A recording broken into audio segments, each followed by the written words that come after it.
In America, there's not very much good. China is such a large country, but there are dangers.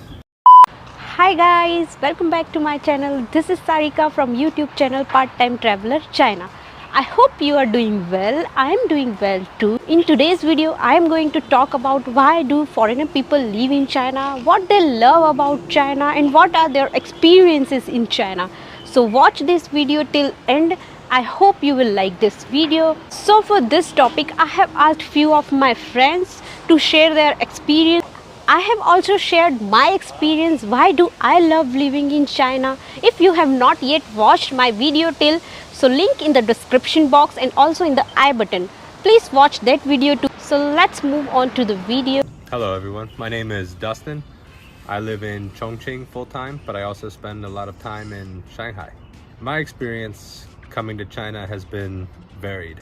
I lived in a lot of different cities, from very remote cities in the north of China to very populous cities like Chongqing and Shanghai. I would say the experience has been 100% positive. The local population, especially in Chongqing, is extremely friendly. They're very direct, they like humor, they're eager to take you out and learn more about you and your culture. Nobody is very discriminatory. Everybody keeps an open mind. And so it makes for a great environment to meet new friends and make new business connections or just friendship connections. The food is fantastic, but there are dangers. You know, pay attention to the grades on the walls. If your city does grades on the walls in terms of food cleanliness, those are tied to actual incidents of food poisoning. So be very aware of them. Chongqing is the greatest city in China.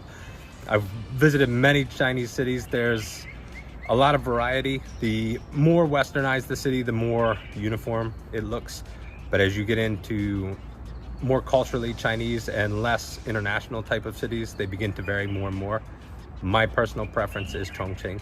It is a mountainous city, and so every building is a high rise. The lights are very mesmerizing at night, and also add into that the scenery of the mountains mixed with the modern architecture that they're building there, and I think it's just the most beautiful. If you're coming here new, the most important thing I would suggest is learn some basic Chinese.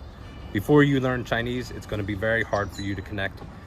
You can connect well enough in major international cities like Shanghai, Shenzhen, Guangzhou, but if you go to smaller cities or internal mainland cities, you're going to have a very difficult time trying to meet people or even communicate the basics without some level of Chinese.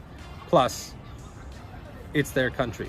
You know, learn a little bit about it, show your respect to their culture, and they'll show you respect back. If you're coming here new, the main thing that I would avoid is trying to impose your culture here. This is not your place, you're a guest here. If you have strong cultural views, that's great.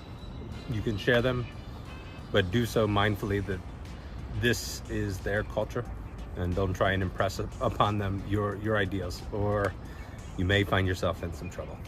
Hi, my name is Miguel, and I've been living in China for over 12 years now, and I really enjoy living here in this country, and there's a lot of reasons why I like living here, but two main ones that I will share with you guys is I really like to travel, and so China is such a large country and it has a lot of diverse cities and landscapes that you can travel to, and I've been to many of them in the last 12 years, and I have to say that's one of the best parts about living in China is being able to travel, specifically on the high-speed trains. You just jump on it and zip around. And the other thing that I really like is Chinese food. So Chinese food is amazing. There's, again, lots of different types and varieties depending on which location you're in, which area you're in, and I find it really enjoyable. It's really flavorful, from spicy to salty to even sweet. And so those are two things that I really enjoy about living in China. There's a lot of other things that I like also, and if you want to find out more about my journey here in China, you can check out my channel. It's called TripBitten, and I hope to see you guys over there. Yo, this is Ben Cubbage. I'm a travel guide on the Tibetan Plateau, and I've lived on the Tibetan Plateau for about 13 years now. have a travel business at elevatedtrips.com, and I'm standing in the Guangzhou airport, and this is actually one of my favorite things about China is the transportation access. In America, there's not very much good public transportation, and you can take a Greyhound bus, but it's super expensive. It's as much as a flight, and the quality of trip is not super good. In China, you can ride a high-speed rail train now at 250 kilometers an hour, and the price is not that expensive, maybe $30, maybe $50 for a overnight train. Sometimes you can get a sleeper bed in the train, sometimes you can get a seat. Either way, the quality of transport here is super high, and as a tour guide, I very much appreciate the ease and access of China, how they've just made China so super connected. That makes life very easy to travel around in China, and quite cheap compared to America. And because, just because the American to Chinese exchange rate, it just makes it a little bit easier and cheaper for us to travel than it would be for us to travel in America or Europe. So as a tour guide, I really appreciate that.